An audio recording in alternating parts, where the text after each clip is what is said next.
Perceptions that people have is that everything falls into place just so easy. And it just doesn't happen that way. It's a lot of hard work.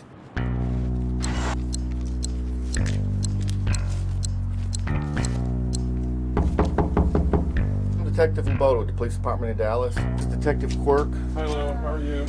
After watching the news, JR's sister has already figured out what happened to her brother.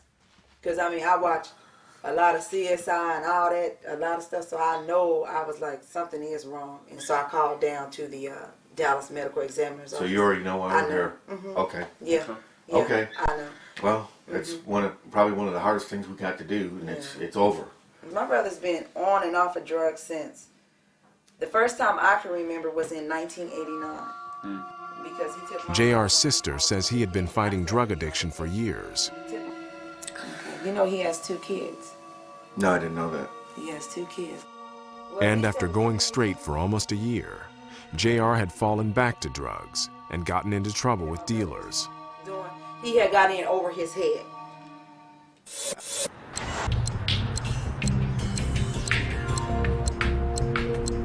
Meanwhile, back at headquarters, Harding is picking up the lab work from his crime scene. He's hoping that prints from the beer cans or the cigarette lighter will finally give him his first lead. Process for prints: red cigarette lighter, 2 empty beer cans, film canister, no comparable prints. It's not like it is on TV where you go through a commercial and all of a sudden you got full DNA. Well, it doesn't work that way. This case is going downhill like a freight train. I mean, what we're trying to determine at this point is, you know, where he might have been murdered at. Where did he see Junior? JR's sister calls one of his friends to find out where he was last seen. The Royal Crest Hotel in North Dallas. Hold on just a second. Somebody's at the door. Hold on. She has Loboda listen in. Is it a motel or a hotel? The Royal Inn. The Royal Inn. Yeah, that's like a motel. The Royal Inn. JR had been staying at the Royal Inn, a long-term motel near the crime scene. All right. Well, thanks a lot. Bye-bye. With 10 hours gone from the first 48, Loboda finally has his first lead. He was found wearing a blanket like you'd find at a cheap hotel. Might have been killed at the Royal Inn.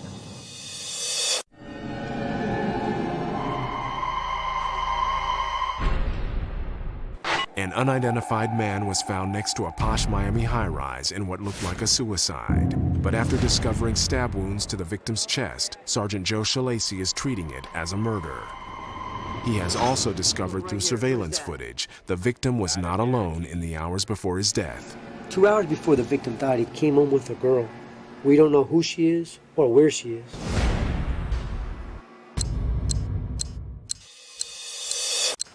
We know the victim lived in the building somewhere. If we find his apartment, then we might find the girl.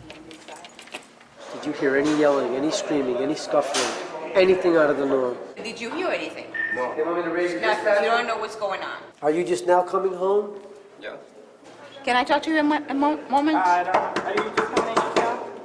Are you coming in alone? Did you hear anything this morning? Nothing? You didn't see anything? You didn't hear anything? No, because these apartments, they're soundproof. This is a nightmare. 3 hours in, they get a break. Detective Jose Rodriguez, one of Shalacy's partners, makes a discovery.